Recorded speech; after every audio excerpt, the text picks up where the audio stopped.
perfecto. Pues vamos a iniciar con una oración antes de iniciar el estudio. Dios, muchas gracias por la oportunidad de tener estudios presenciales, gracias por lo que nos has mostrado en el libro de Ruth.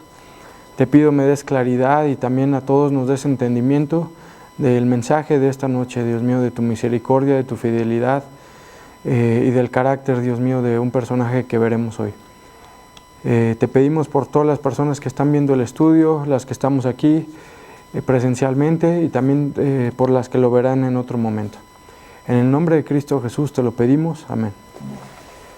Bueno, entonces el estudio de hoy se llama Las puertas de Belén. Vamos a estudiar el capítulo 4 de Ruth, Ruth 4 del versículo 1 al 12.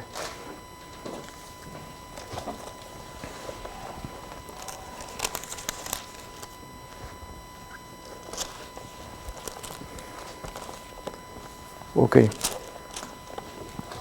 Empezamos, lo voy a leer del 1 al 12. Dice: Boz subió a la puerta y se sentó ahí. Y aquí pasaba aquel pariente de quien Boz había hablado. Y le dijo: fulano, ven acá y siéntate. Y él vino y se sentó. Entonces él tomó a 10 varones de los ancianos de la ciudad y dijo: sentaos aquí. Y ellos se sentaron. Luego dijo al pariente: Noemí, que ha vuelto del campo de Moab, vende una parte de las tierras que tuvo nuestro hermano Elimelec. Y yo decidí hacértelo saber y decirte que la compres en presencia de los que están aquí sentados y de los ancianos de mi pueblo. Si tú quieres redimir, redime. Y si no quieres redimir, recláramelo para que yo lo sepa, porque no hay otro que redima sino tú, y yo después de ti. Y él respondió: yo redimiré. Entonces replicó Boz: el mismo día que compres las tierras de mano de Noemí, debes tomar también a Ruth la moabita, mujer del difunto, para que restaures el nombre del muerto sobre su posesión. Y respondió el pariente: no puedo redimir para mí, no sea que dañe mi heredad. Redime tú usando de mi derecho, porque yo no podré redimir. Había ya desde hacía tiempo esta costumbre en Israel tocante a la redención y al contrato, que para la confirmación de cualquier negocio el uno se quitaba el zapato y lo daba a su compañero, y esto servía de testimonio en Israel. Entonces el pariente dijo a Boz: tómalo tú, y se quitó el zapato. Y Boz dijo a los ancianos y a todo el pueblo: vosotros sois testigos hoy de que he adquirido de mano de Noemí todo lo que fue de Elimelec y todo lo que fue de Quelión y de Malón, y que también tomo por mi mujer a Ruth la moabita, mujer de Malón, para restaurar el nombre del difunto sobre su heredad, para que el nombre del muerto no se borre de entre sus hermanos y de la puerta de su lugar. Vosotros sois testigos hoy. Y le dijeron todos los del pueblo que estaban a la puerta con los ancianos: testigos somos. Jehová haga a la mujer que entra en tu casa como a Raquel y a Lea, las cuales edificaron la casa de Israel, y tú seas ilustre en Éfrata y seas de renombre en Belén. Y sea tu casa como la casa de Fares, el que Tamar dio a luz a Judá, por la descendencia que de esa joven te dé Jehová. Pues ahora leímos 12 versículos, que es la historia del capítulo 4 de Ruth, y ahorita poco a poco vamos a ir explicando cada uno, porque a veces es un poco difícil de entender, pero vamos a empezar.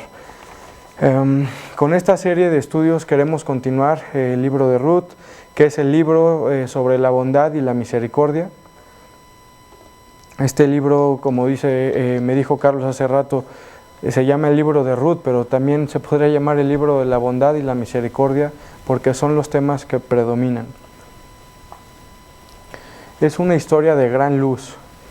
En medio de las terribles historias que leemos en el capítulo 25 de Jueces, pero realmente en todo el libro de Jueces vemos historias de cómo Israel se había separado de Dios, cometiendo homicidios, engañando, yéndose tras la idolatría, ¿no?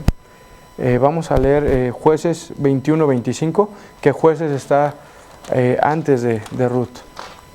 O sea, es el capítulo anterior, el libro anterior a Ruth.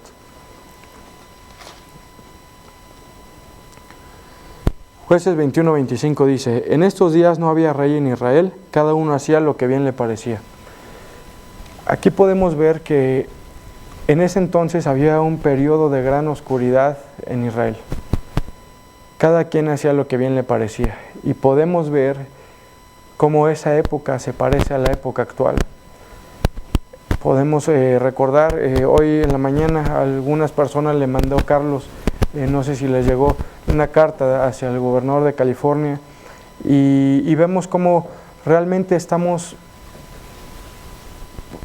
separados de Dios, la gente del mundo, ¿no? O sea, la gente del mundo que no está con Dios está separada de Dios. Y vemos cómo se parece esta época de los jueces a la que estamos viviendo en el siglo XXI, donde todo apunta a que probablemente sean los últimos tiempos de los que habla la Biblia. Dice la Biblia también que la ciencia aumentará y la maldad aumentará también. Vamos a leer 2 Timoteo 3, 1 al 5, por favor.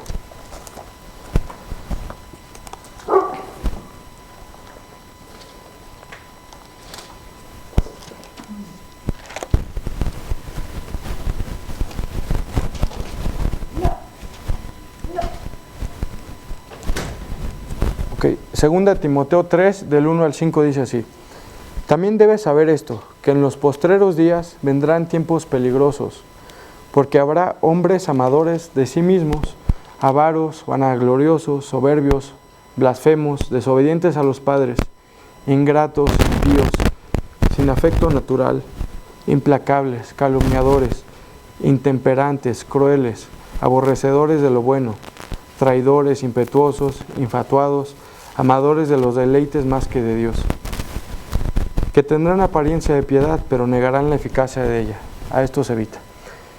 Pues sí, son varios subjetivos, varios adjetivos más bien, de la gente que podemos ver hoy en día en el mundo, gente calumniadora, gente blasfema, y vemos como en la carta que nos envió Carlos en la mañana, gente que realmente está en contra de Dios, que está haciendo algo, haciendo acciones como esta del gobernador de California, de hasta usar un versículo de la Biblia para promover el aborto, y eso es algo que es un gran problema.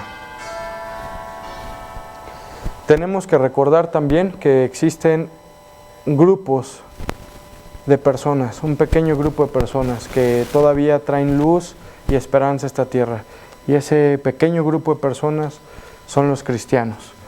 Es gente piadosa y temerosa de Dios, y que en su vida y conducta diaria influyen para hacer una luz al mundo y para que este mundo no caiga en total caos y destrucción. Vamos a ver adelante también que no todos los cristianos imparten la misma luz. Hay cristianos que dan más luz que otros.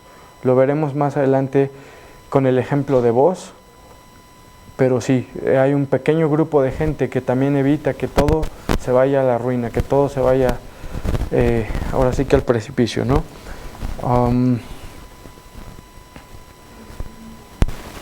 Vamos a leer también Ruth 2.4.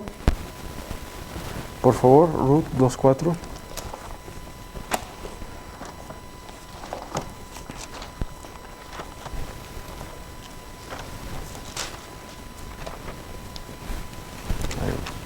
Ruth 2.4 dice así: y he aquí que Boaz vino de Belén y dijo a los segadores: Jehová sea con vosotros. Y ellos respondieron: Jehová te bendiga. Entonces aquí estamos viendo de personas que están siendo una luz al mundo, que están siendo amables, que están dando bendiciones, diciéndole que Dios te bendiga a los demás. Nosotros también en nuestra vida diaria podemos hacer eso. Podemos ser amables, podemos ser amorosos con la gente, ¿no? Ruth, este versículo que acabamos de leer nos habla de Boaz, un hombre lleno de Dios, un hombre contrario a lo que había en esos tiempos. Y ya hemos visto que era un hombre rico, era un hombre bondadoso, era un hombre que estaba relacionado con la parentela de Noemí, hermano de Elimelec. y que iba a ser algo increíble ahora. Y bueno, ya lo hemos hablado en los estudios pasados, pero lo vamos a recapitular ahora. También tenemos que recordar que en los capítulos 2 y 3, en los estudios pasados, cómo Booz es un hombre usado por Dios. Es un hombre que también no solo ha sido usado, sino recompensado por Dios.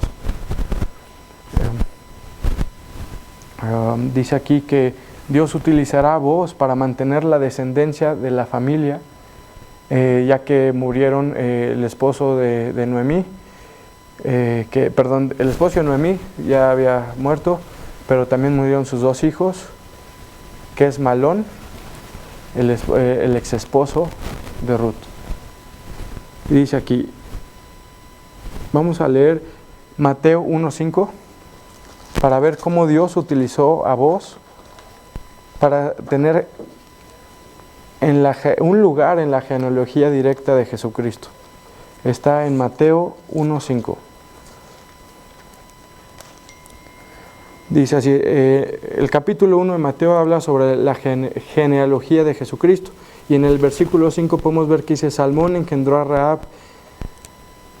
Rahab a Booz, Booz engendró de Ruth a Obed y Obed y a Esaí.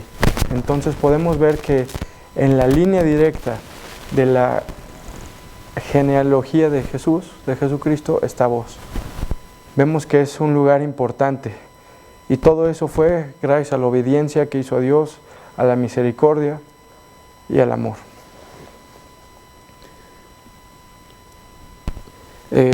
Si hacemos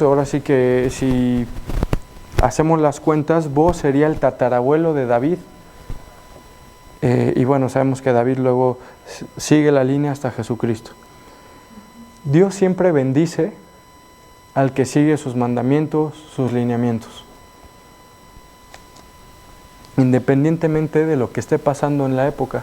Actualmente tenemos inflación, estábamos con el COVID, estábamos con muchas cosas, pero también en el tiempo de los jueces había muchas cosas negativas del entorno. Aún así, él era un hombre próspero, tenía terrenos, tenía cosechas, y Dios lo había bendecido por su amor a él, por su amor a Dios y por su obediencia. Dios te bendecirá a ti. Dios te bendecirá a ti si eres fiel a Él, testificando también, compartiendo a la gente que conocemos, compartiéndoles el Evangelio, a la gente que conocemos a diestra y a siniestra, en medio de esta generación malvada y maligna. Podemos ver que las historias de gente que nosotros conocemos, inclusive nuestras propias historias, han sido cambiadas porque alguien nos compartió de Dios, porque alguien se atrevió y fue valiente a compartirnos de Dios.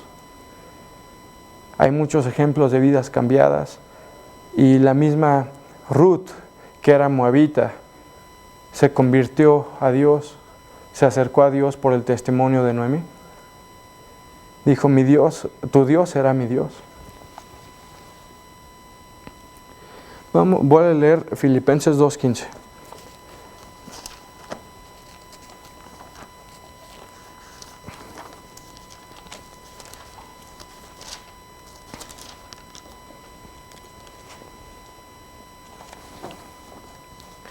Filipenses 2:15 dice, para que seáis irreprensibles y sencillos, hijos de Dios sin mancha en medio de una generación maligna y perversa, en medio de la cual resplandecéis como luminares en el mundo. Todo esto aplica para los hijos de Dios, para los cristianos, cristianas que estamos siguiendo a Dios. Y a mí me encanta cómo dice la palabra humilde, me dice irreprensibles y sencillos. Dios quiere que seamos sencillos, que no seamos altivos ni creídos, sino que sepamos que todo viene gracias a Dios. Cuando en el versículo que leímos de Ruth 2:4, que Booz le dice a esta persona que Dios te bendiga, estamos viendo un hombre que a pesar de ser rico, era sencillo. Entonces eso es lo que nos manda Dios hacer, que seamos sencillos, que seamos amorosos. Y es algo que podemos poner en práctica en nuestra vida diaria, en nuestra vida cotidiana. Dice, ahora que tienes la salvación y una Biblia abierta, que ahora todos en México podemos tener acceso a esta Biblia abierta, sería una gran tragedia, sería un desperdicio vivir una vida cómoda cristiana. Pero no significa que cómoda, significa que no sea mala, sino todos tenemos dificultades. Pero vivir una vida egoísta, vivir una vida centrada en nosotros mismos, no es algo que Dios quiere. Y muchos cristianos están haciendo precisamente esto alrededor del mundo. Hay muchos cristianos seguidores de Jesús que están dándolo todo, que están siendo misioneros, que están siendo perseguidos, que están predicando, pero más que nada que tienen un corazón humilde hacia Dios. Así Dios quiere que seamos. Pero también hay muchos cristianos que solo son de un día a la semana el estudio y luego se me olvida. Puede ser los jueves el estudio, puede ser los domingos el estudio, pero no tienen a Dios presente en su vida diaria, en la mente. Que no seamos así, que seamos valientes, que seamos amorosos, que podamos ser una luz al mundo. Y bueno, en el mismo capítulo de Filipenses 2, del 20 al 22, vamos a leer el ejemplo de Timoteo, que dice, pues a ninguno tengo del mismo ánimo, y que tan sinceramente se interese por vosotros, porque todos buscan lo suyo propio, no lo que es de Cristo Jesús, pero ya conocéis los méritos de Él. Aquí está hablando de Timoteo, que como hijo a padre ha servido conmigo en el Evangelio. Entonces aquí están reconociendo y recordando lo que hizo Timoteo, las buenas cosas que hizo Timoteo, más que nada en amor y obediencia. Y sería increíble que Dios hable de nosotros, que igual que como habló de Timoteo, en la Biblia, que es la palabra de Dios, es lo que Dios dice, y está diciendo cosas buenas que hizo Timoteo. Ojalá podamos seguir a Dios y que también nos podamos diferenciar por ser personas de amor. Como este grupo que tiene por nombre el versículo Mateo 5:14, que dice que nosotros somos la luz del mundo. Nosotros somos la luz del mundo y es algo que podemos poner en práctica en nuestra vida diaria. Vamos a regresar al libro de Ruth y ahora sí vamos a explicar lo que leímos al principio del estudio. Ruth capítulo 4, está después de Jueces, Ruth, y dice así.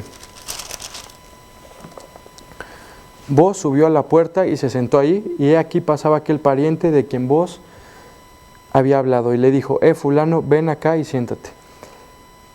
Hay que ver dos cosas aquí muy importantes. Subió a la puerta.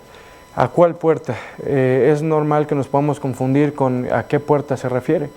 No es la puerta de la casa de Boaz, sino es la puerta de la ciudad de Belén.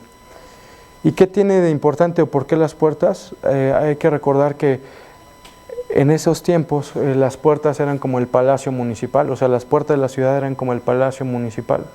Ahí se vivían los asuntos, se reunían para vivir y resolver los asuntos sociales, jurídicos, de contiendas entre los hombres y obviamente también de contratos. Entonces esa es la puerta de la que habla este versículo. Y bueno, Boaz se sentó ahí en esa puerta y pasó aquel pariente. Ese pariente era hermano de Boaz y le dijo, fulano, ven acá y siéntate. También aquí hay que recordar que este pariente que se le dice fulano no solo pasó ahí por coincidencia, sino pasó ahí porque Dios lo puso ahí. Dios quería que en ese preciso momento pasara el fulano.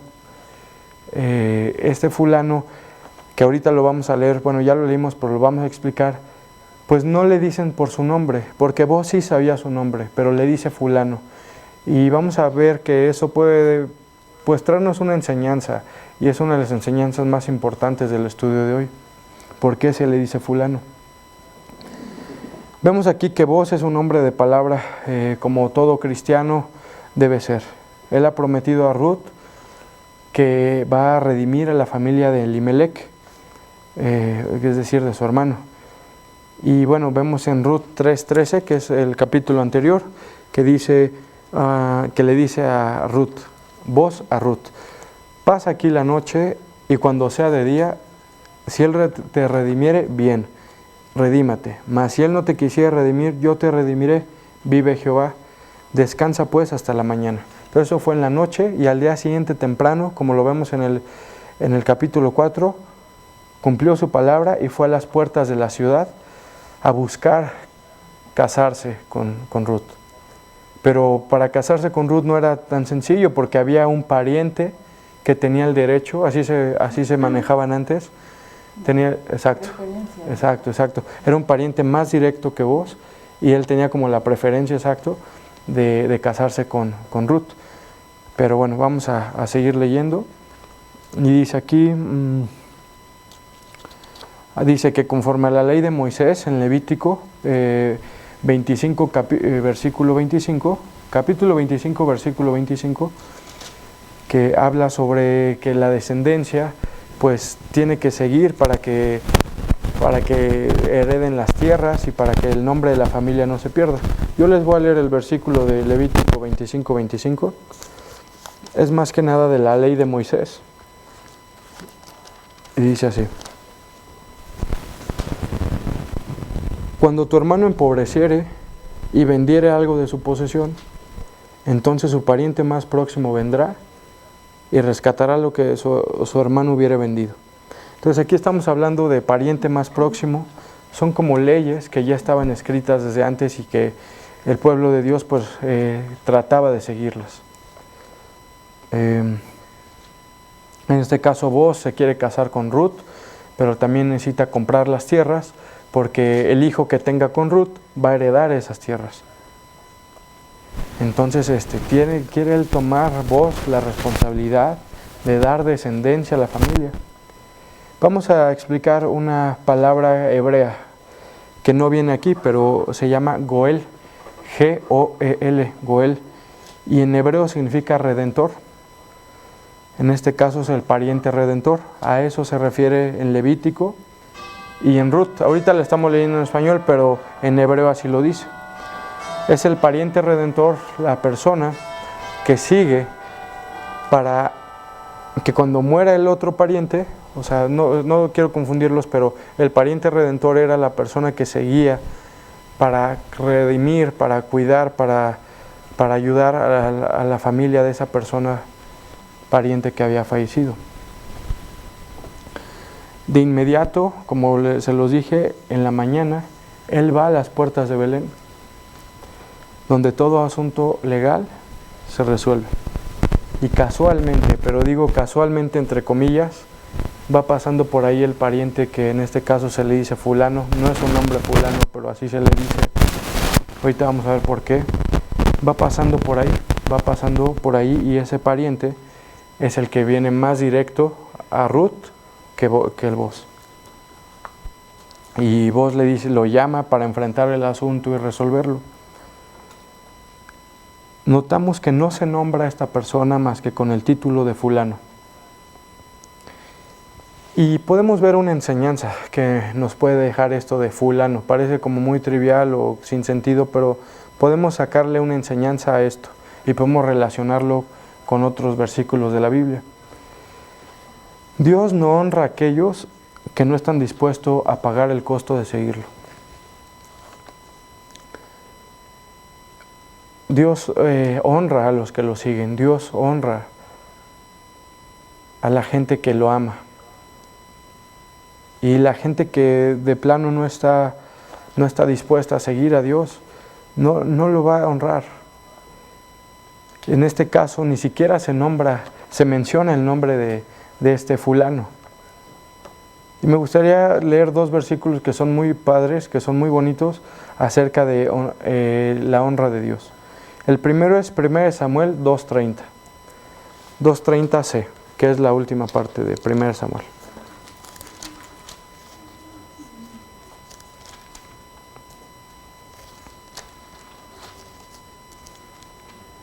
Primera de Samuel capítulo 2, versículo 30, dice así: La parte C, que es la última parte, dice: mas ahora ha dicho Jehová, nunca yo tal haga, porque yo honraré a los que me honran, y a los que me desprecian serán tenidos en poco.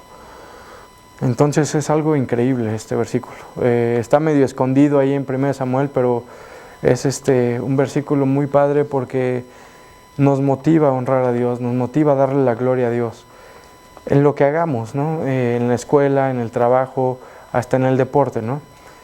Poderle dar la gloria a Dios, decir: sí, me está yendo bien en la escuela, sí me está yendo bien en el deporte, pero es gracias a Dios y para Dios. Así yo trato de hacerlo. En la escuela, cuando tengo mis calificaciones, mis exámenes y quiero dar lo mejor de mí, a veces me esfuerzo más, a veces soy flojo, pero trato de dar lo mejor de mí. O en el ejercicio, cuando estoy haciendo ejercicio, en un partido de fútbol, siempre me esfuerzo al máximo. Y si alguien me pregunta o dice, pues yo le digo: es gracias a Dios. Hay días buenos, hay días malos, pero es gracias a Dios. Y bueno, Dios me ha sacado adelante, como seguramente ustedes tendrán algún ejemplo de cómo Dios pues nos ha honrado, ¿no? También el otro versículo que habla del honor de Dios es el versículo de Lucas, capítulo 16, versículos 19 y 20. Lucas 16, 19 y 20.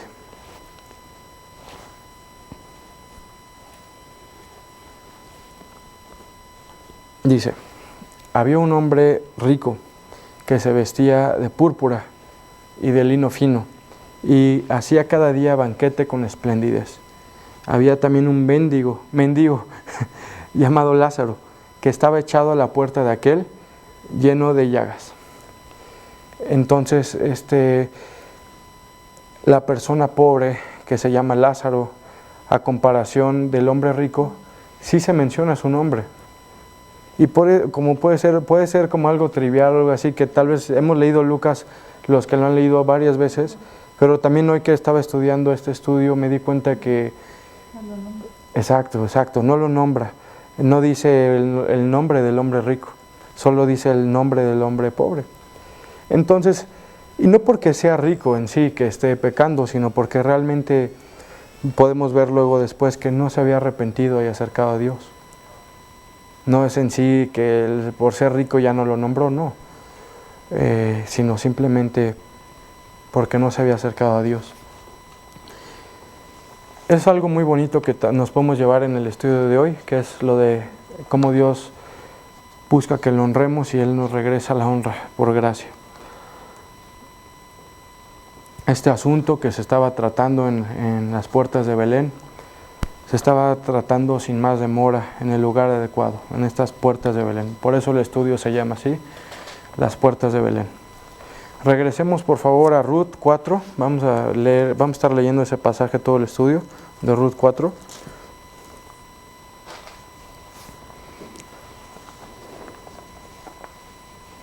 Y vamos a ver el versículo 2, que dice: entonces él tomó a 10 varones de los ancianos de la ciudad y dijo: sentaos aquí, y ellos se sentaron. Es el capítulo 2.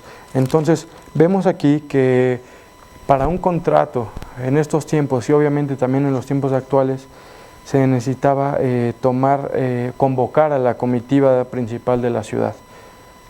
Ahora es con notarios en la actualidad, pero antes era con los ancianos. Los sentó para prontamente resolver el asunto. Vos lo sentó. Y vamos a ver algo interesante aquí, que no hubo ninguna influencia, ni mordida, ni manipulación, ni cabildeo, sino todo conforme a derecho y con tranquilidad. Eso es bueno, ¿no?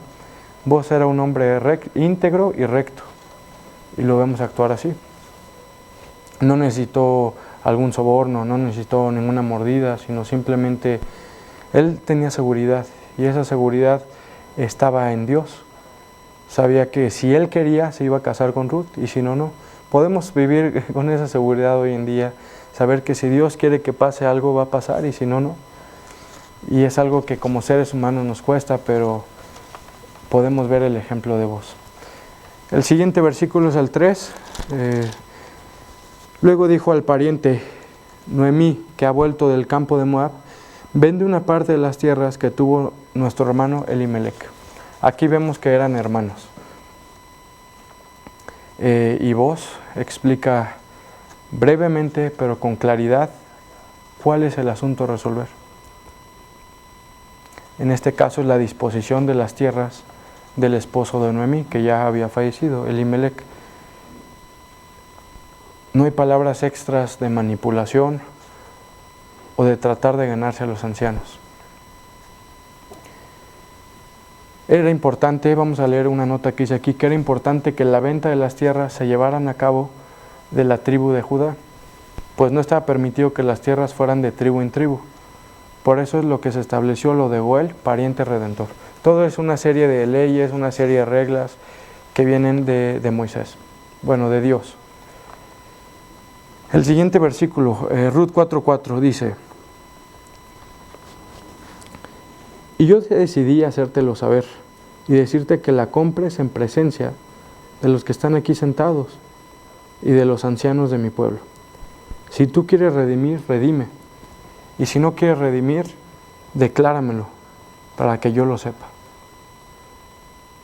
Porque no hay otro que redima sino tú, y yo después de ti. Y él respondió: yo redimiré. Aquí en este caso, el pariente más cercano a Ruth dijo: yo redimiré, yo voy a comprar las tierras. Y bueno, hasta ahí, vamos a ver por partes. Dijo: yo voy a comprar las tierras.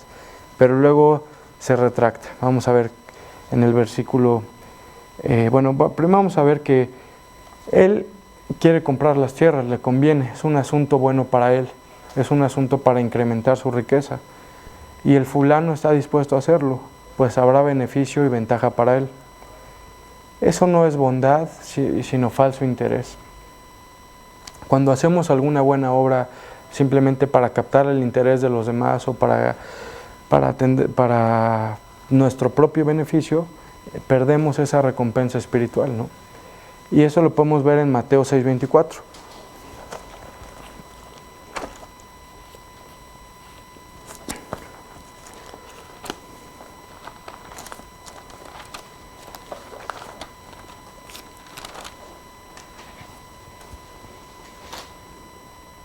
Dice: ninguno puede servir a dos señores, porque o aborrecerá al uno y amará al otro, o estimará al uno y menospreciará al otro. No podéis servir a Dios y a las riquezas. Y en general no solo a las riquezas, sino al mundo. No puedes servir a Dios y al mundo. O estás con Dios o estás con el mundo. Vos está resignado a acatar la decisión de fulano, sabiendo que quizá eso sea la voluntad de Dios. Lo vimos anteriormente que si fulano decidía comprar las tierras y casarse con Ruth, vos lo iba a aceptar pensando que era la voluntad de Dios.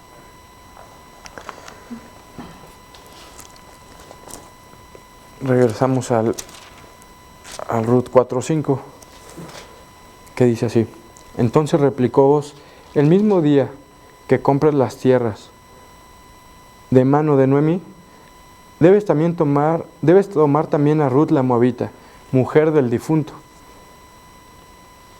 para que restaures el nombre del muerto sobre su posesión. Y ahí ya es cuando ya no le gustó, exacto, ahí es cuando ya no le gustó, solo la primera parte de las tierras, pero el de casarse con Ruth ya no le interesó. Y también podemos ver algún ejemplo que se pueda aplicar a nuestras vidas diarias acerca de esto. La venta de las tierras incluía la responsabilidad de casarse con Ruth para engendrar heredero de esa tierra. El dueño final de esa tierra sería ese heredero, y ya no es tan atractivo para el fulano. Vos lo pone muy claro conforme a la ley de Moisés. El hijo sería como si fuera un hijo de Elimelec, en este caso un hijo de Malón, ¿no? Pero sí, un nieto de Elimelec, y heredará la tierra. Seguimos leyendo el versículo 6. Y respondió el pariente: no puedo redimir para mí, no sea que dañe mi heredad.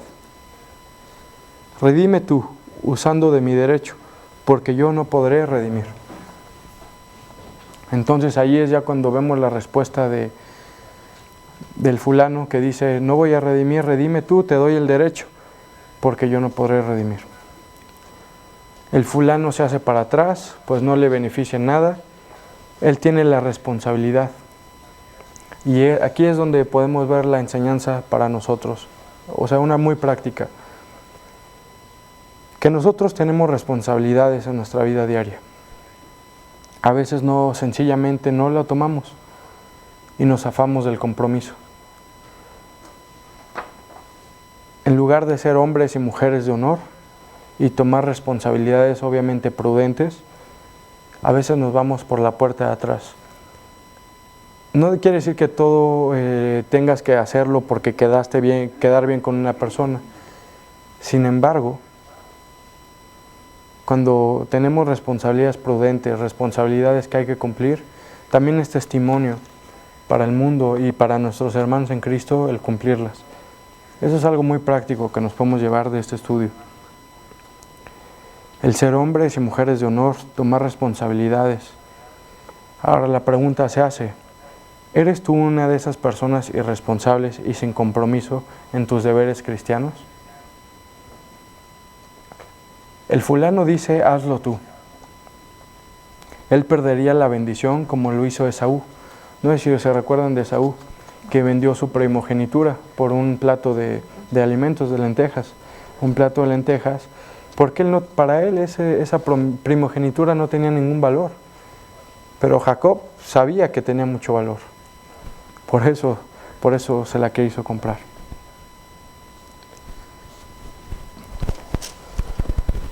Vamos a seguir leyendo el 7 y el 8 de Ruth 4. Había ya desde hacía tiempo esta costumbre en Israel tocante a la redención y al contrato, que para la confirmación de cualquier negocio, el uno se quitaba el zapato y lo daba a su compañero, y esto servía de testimonio en Israel. Entonces el pariente dijo a Booz, tómalo tú, y se quitó el zapato.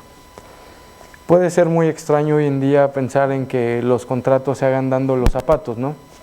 Y además dice, no los dos zapatos, sino uno. Ajá. Entonces es como tenías que quedarte con otro, o irte descalzo, o aquí un zapato, me lo quedo, ¿eh? No es cierto. Exacto. Sí suena extraño, pero así funcionaba antes. Entonces sí suena extraño, la verdad, pero... Era algo que se veía visualmente también dentro del grupo de gente. Exacto. Entonces ya era como una firma, como un sello, ¿no? Y el fulano consuma el contrato con el intercambio del zapato. Y vuelve a decir, tómalo tú, o sea, toma el zapato, refiriéndose a... También él no quería engendrar al heredero, solamente quería las tierras. Vamos a leer el 9 y el 10. Seguimos leyendo. Y dice, y vos, dijo a los ancianos y a todo el pueblo, vosotros sois testigos hoy de que he adquirido de mano de Noemí todo lo que fue de Elimelec y todo lo que fue de Kelión y de Malón. Y que también tomo por mi mujer a Ruth la Moabita, mujer de Malón, para restaurar el nombre del difunto sobre su heredad, para que el nombre del muerto no se borre de entre sus hermanos y de la puerta de su lugar. Vosotros sois testigos hoy. Ahí se cumplió el contrato, ahí el nombre de Malón, que era el ex esposo, porque falleció de esta Ruth, pues ya no se iba a olvidar, ¿no? Aquí lo dice. La presencia de testigos, como en un notario, siempre solidifica el contrato. Y vos incluye en el contrato que se quede bien claro que será vos el que toma la responsabilidad de ser el pariente redentor. Perdón, pastor, ¿es Elimelec entonces quién es? Era el ex esposo de Noemí, la suegra. Y Malón era el hijo de Noemí y Exacto. de Elimelec. Exacto. Exacto. Sí. Entonces dice, tú debes ser una persona íntegra en todos tus caminos, una persona de una sola pieza. Y la verdad es que sí podemos ver como cierta seguridad en vos, cierta seguridad de saber que Dios lo iba a bendecir. Y podemos ser personas íntegras en este mundo, siendo luz a este mundo. Claro, claro. Y entonces, Boaz y el fulano eran hermanos de Elimelech. Exacto. Ok, Sí. entonces el Malón era su sobrino. Exacto, sí. Exacto, era Malón y Kelión, su sobrino, exacto. Sí, claro. Y bueno, podemos ver el versículo 11 y 12, ya son los últimos dos de este pasaje, que dice, y dijeron todos los del pueblo que estaban a la puerta con los ancianos, testigos somos, Jehová haga a la mujer que entra en tu casa, es decir, a Ruth, como a Raquel y a Lea. Raquel y Lea tuvieron 12 hijos, las 12 tribus de Israel, las cuales edificaron la casa de Israel, y tú seas ilustre en Éfrata y seas de renombre en Belén. Y sea tu casa como la casa de Fares, el que Tamar dio a luz a Judá, por la descendencia que de esa joven te dé Jehová. Esa joven se refiere a Ruth, exacto. Entonces podemos ver que los testigos confirman el pacto, exacto, el acuerdo, y además extienden una bendición sobre Boaz y su descendencia. Estas bendiciones pueden ser que le desean muchos hijos, que le desean generaciones posteriores, ¿sí? Y también le desean renombre y honor.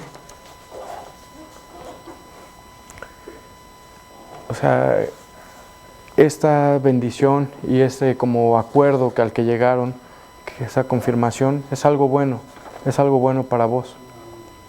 Y bueno, ese honor, esa generación posterior y esos muchos hijos se cumplió al estar vos en la inmediata genealogía de David y más tarde de Jesús, el Cristo. Recordemos que vos es el tatarabuelo de David, del rey David. Para terminar este estudio, vamos a resumir recordando que el nombre de Boaz significa fuerza y carácter probado. Podemos recordar esto de los estudios de las semanas pasadas, de este personaje que nos deja mucho ejemplo de carácter, de fuerza, y de que cómo un hombre cumplió lo que se debía de hacer. Y no solo los hombres, también vemos aquí el ejemplo de Ruth, de Noemí. Por otro lado, la persona que solo se le llama fulano, aunque vos ciertamente sabes su nombre, pero Dios no quiso que estuviera en el libro de Ruth. Por algo, no sé por qué, pero por algo solo se le dice fulano. Un hombre sin cara. Y realmente nunca conocimos a este fulano y no se habla mucho más de él. Pero si podemos agarrar un ejemplo y una enseñanza, podríamos decir que fulano es un hombre sin carácter y no dispuesto a enfrentar su responsabilidad.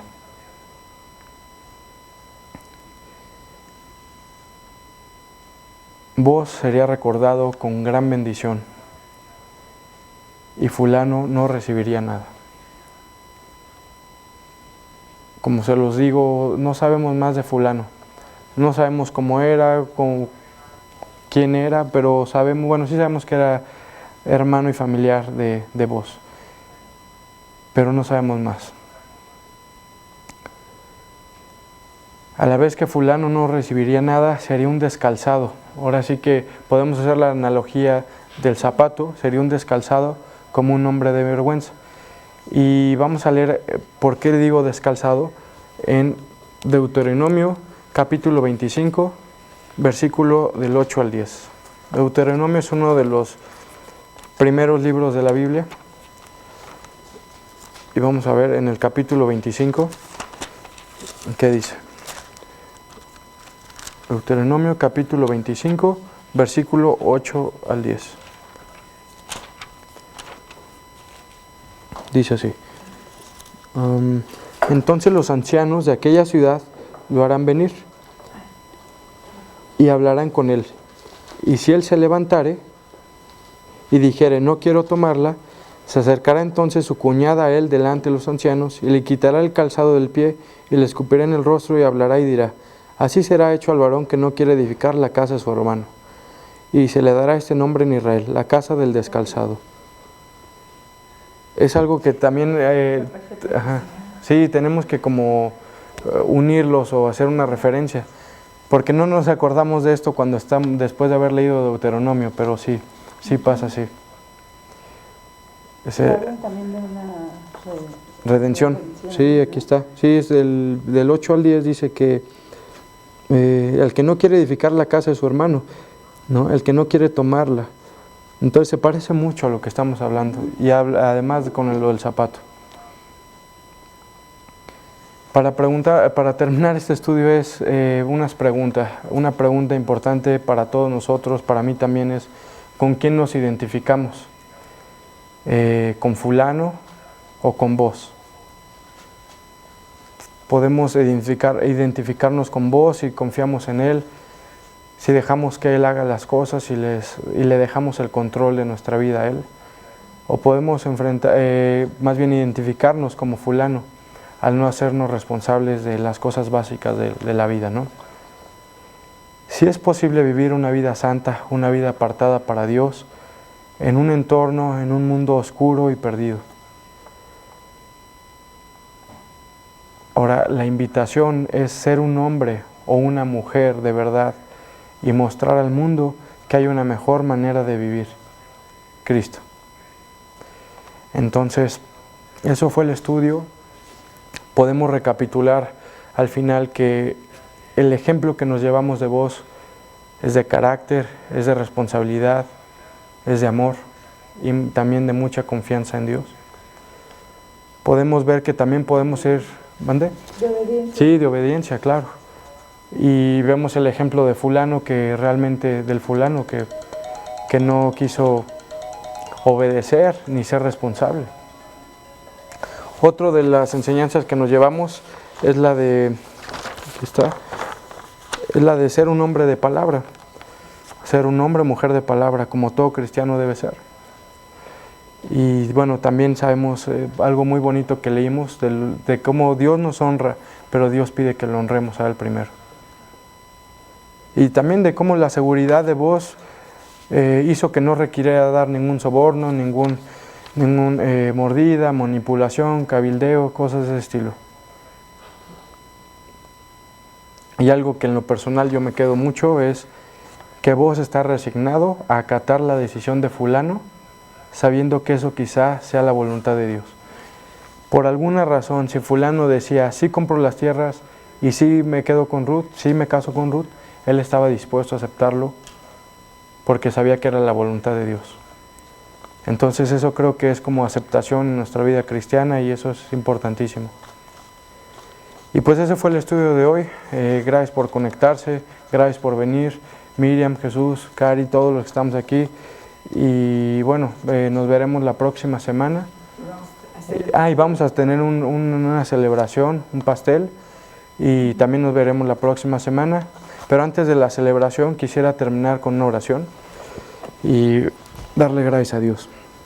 Gracias, Dios, por mostrarnos el ejemplo del libro de Ruth, de la persona de vos, y te pido que nos hagas hombres y mujeres listos para ser responsables, para confiar en ti, para dejar el control en ti y dejar de querer controlar todo, Dios mío.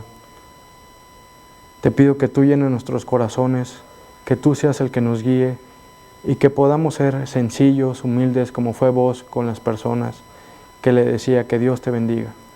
Que podamos aplicar estos principios prácticos en nuestra vida. Y te doy gracias, Dios mío, porque una semana más tenemos otro estudio. En el nombre de Cristo Jesús, amén.